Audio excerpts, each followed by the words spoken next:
Good morning, good morning, good morning, everyone. This is Mary, also known as Sunny Love. I wanted to say thank you so much for each and every one of you who have been with me 84 days prior to today's.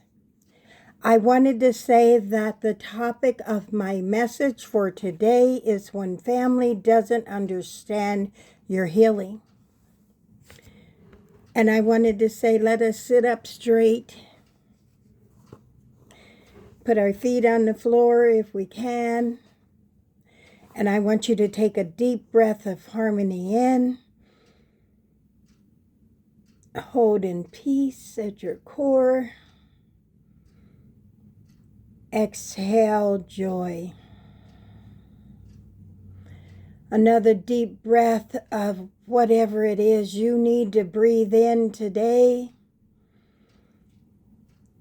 Holding whatever it is you need to hold as sacred to you.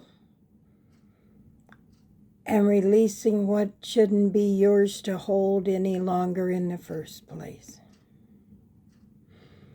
One more deep breath in.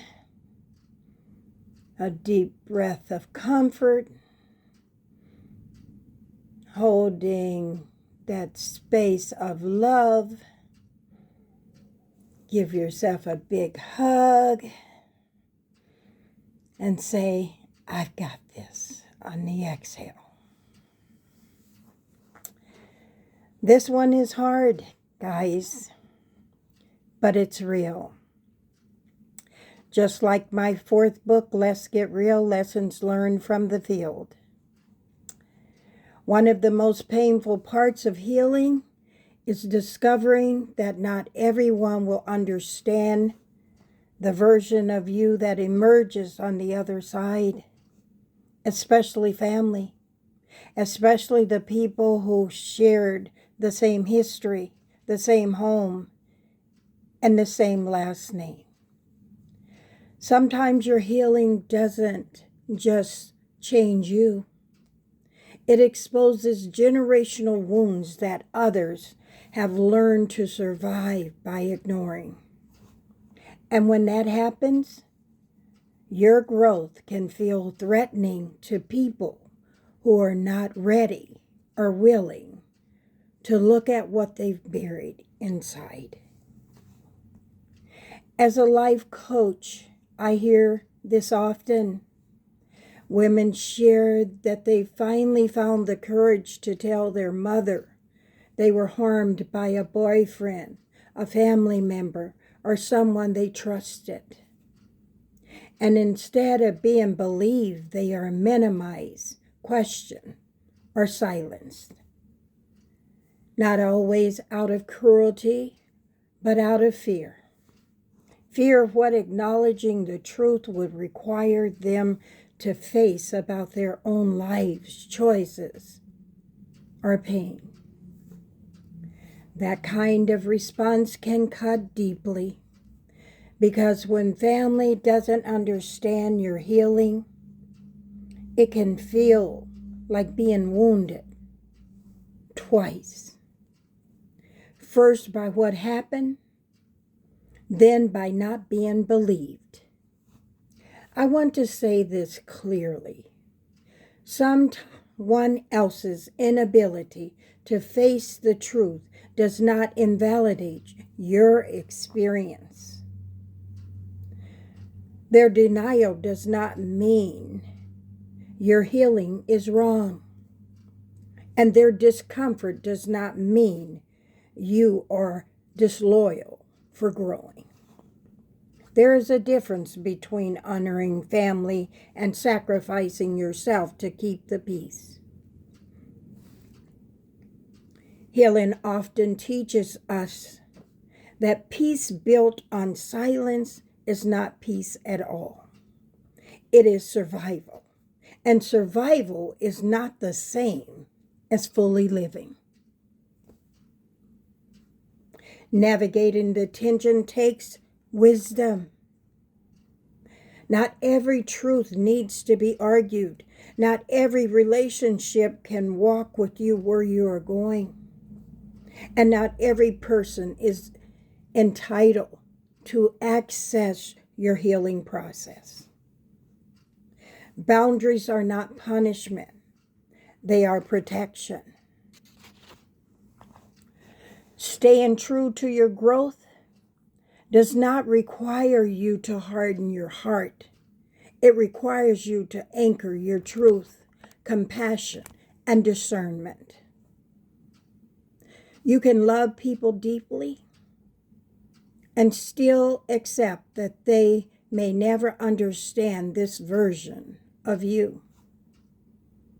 You can honor your roots without returning to the soil that kept you small.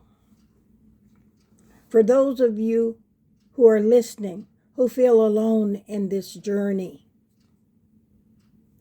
I want you to know you are not imagining it. Healing does not change dynamics. It shifts roles. It challenges unspoken rules. And sometimes it reveals who benefits from your staying silent. Your responsibility is not to convince anyone. Your responsibility is to live aligned with who you are becoming. To tend to your spirit, to choose honesty over harmony when harmony requires your disappearance.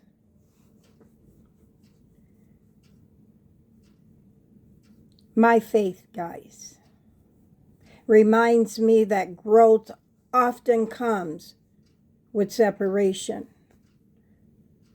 Not always physical, but emotional and spiritual. And that does not make you unloving. It makes you faithful to the work God is doing within you. It does. If this message resonates, take a breath with me. Inhale truth. Holding your peace. Exhale any guilt you've held. You are allowed to heal, even when others don't understand. Let's take another deep breath. My peace is not yours to define on the exhale.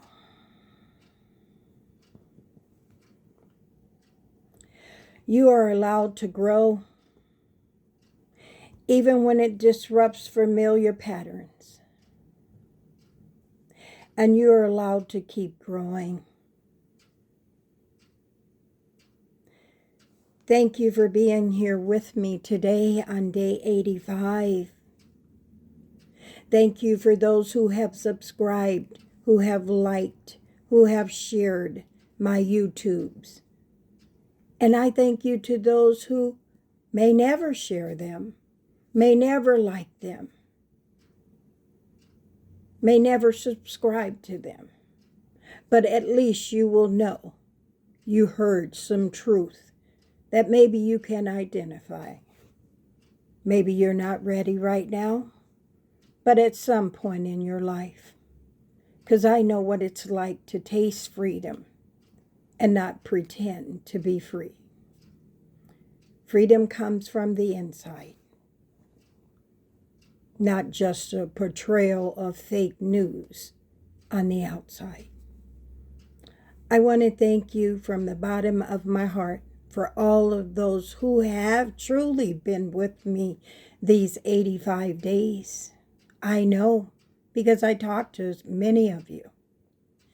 And I wanted to say, I thank you from the bottom of my heart for taking care of yourself. Let's do this on day 86, the Lord willing. As I always say, I will see you again tomorrow. I love you. Take care of yourself. Do what you need to do to grow within your own journey. Give yourself another big hug. You deserve that. And just hold yourself. Hold your peace. I love you. Have a great day.